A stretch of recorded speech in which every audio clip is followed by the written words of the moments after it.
Ainda pensando, Dilceu, nessa relação que foi uma das características da Inset Center, e lógico, por parte de vocês que conduziam ela, a preocupação em levar informação, em se trabalhar tudo isso, a gente percebe a aproximação, principalmente de você, junto ao associativismo. Né? A gente percebe que, se a gente buscar os históricos aqui da Prag, nós vamos ter aí o relato da participação da Inset Center como associada desde o início da fundação da Prag em 92. Então isso já despertava, né, Dilceu, essa vontade de trabalhar de forma em prol do coletivo. A gente tinha que levar a informação no mercado, a gente tinha que profissionalizar o mercado, entendeu? Porque nós tínhamos, estávamos em multinacional, quer queira ou quer não, a gente tinha um pouco mais de informação vinda de fora, né?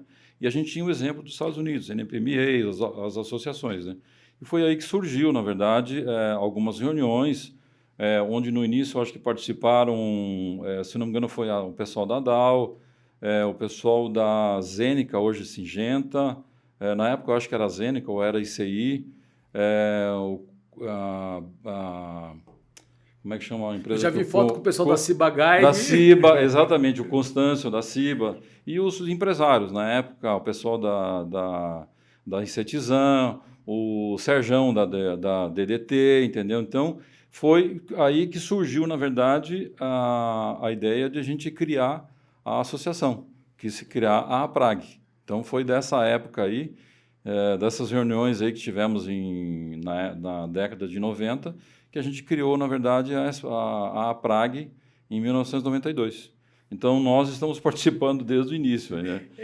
E acho que isso é importante, né? Principalmente para quem não vivenciou isso, saber, né? Hoje as pessoas veem a Prag consolidada, né?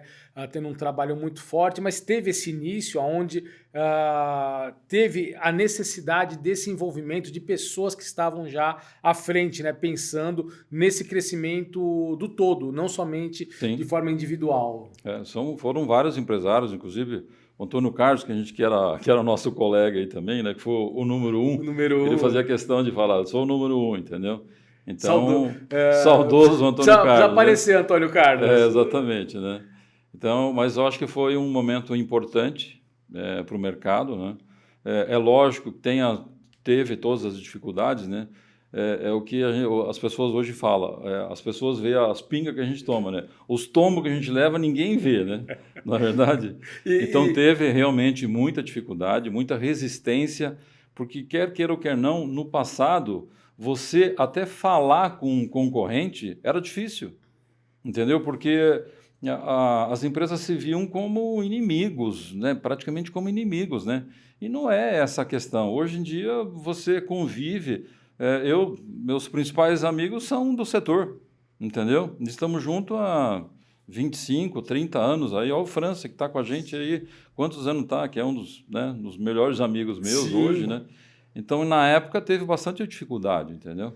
A concorrência por essa relação, saudável, né, Dilceu? A concorrência é extremamente saudável. E a concorrência, gente, ela ajuda a gente a crescer.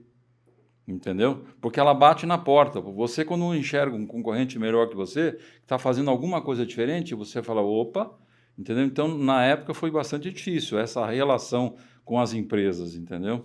Então, foi bastante difícil. Já que você tocou no assunto pinga e tombo, tem um determinado momento que você, junto com outros empresários do setor de controle de pragas, vocês resolvem trabalhar de uma forma mais ativa realmente dentro desse processo associativista, né? E isso vai acontecer lá em meados de 97, 98, né? 98 vocês acabam entrando e fazendo parte. Queria que você falasse um pouquinho pra gente, Dilceu, desse processo para vir para a diretoria, para vir realmente para dentro da Prag. Serginho, você está tentando buscar algumas informações que estão lá no fundo do baú, né? No fundo da cabeça lá, entregar a sua idade. Se eu não me engano, foi numa reunião que nós tivemos, eu acho que o França que recorda bem, numa reunião, acho que estava eu, o França, o Luiz e algumas outras pessoas no Rio de Janeiro, em 97, numa Ecoprag, entendeu? Porque a Expo Prag a primeira foi em 96, acho que foi em 97, na Ecoprag, no Rio, que a gente falou, olha,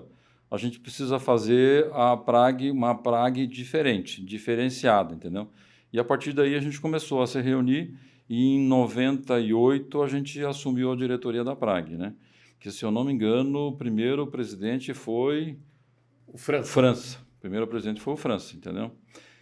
Na época, inclusive, a gente decidiu assumir porque a gente tinha algumas dificuldades no mercado. A gente tinha uma associação que a gente queria profissionais dentro dela, né? Empresas profissionais, empresas sérias, e a gente tinha uma associação que tinha mais de 300 associados e a maioria deles não tinha um alvará. Então, a primeira coisa que a gente decidiu na época falou, olha, para ser associado, no mínimo, a empresa tem que ter um alvará, um responsável técnico. E a gente saiu de 300 e poucas empresas se eu não me engano, foi 25 ou 26, chegaram 25 ou 26. O restante saiu todo mundo, porque a gente começou a fazer um cadastramento das empresas e aí começou a profissionalização, na verdade. Ele falou, não, a gente começou, inclusive, a ajudar as empresas a se profissionalizarem, a se documentarem, a se documentar principalmente, entendeu? Porque as empresas, na verdade, e como não tinha uma exigência do cliente, as empresas achavam isso que não era importante. E é extremamente importante você estar com os documentos em dia, né? Eu diria, Dilceu, acompanhando, né, esse período aí de 98 para cá, né, eu diria que a Prag ela teve aí um papel fundamental desde a sua fundação, né? Nesse momento que vocês assumem. Eu acho que a gente pode afirmar, né, Dilceu, que a Prag ajudou a moldar o mercado de uma forma mais profissional. Não só o mercado, com as empresas, entendeu? E aí começaram a surgir, porque no passado surgiam as empresas que eram filhotes, entendeu? Um funcionário saía da empresa, montava uma empresa. Hoje em dia a realidade mudou. Tem ainda alguns desses modelos, mas hoje em dia você vê engenheiro agrônomo montando empresa, você vê médico veterinário montando empresa, biólogo montando empresa, profissionais do mercado que vão para o mercado de controle de pragas, entendeu? E hoje nós saímos de 25 e hoje nós temos mais de 300 associados. E na época, inclusive, nós, como não tínhamos dinheiro para financiar a Prag, nós se cotizava, e nós é que, os empresários, os diretores e conselheiros, é que sustentavam a Prag. E foi aí que a gente conseguiu crescer profissional no mercado, entendeu? E ajudar principalmente as empresas a se tornar mais profissionais.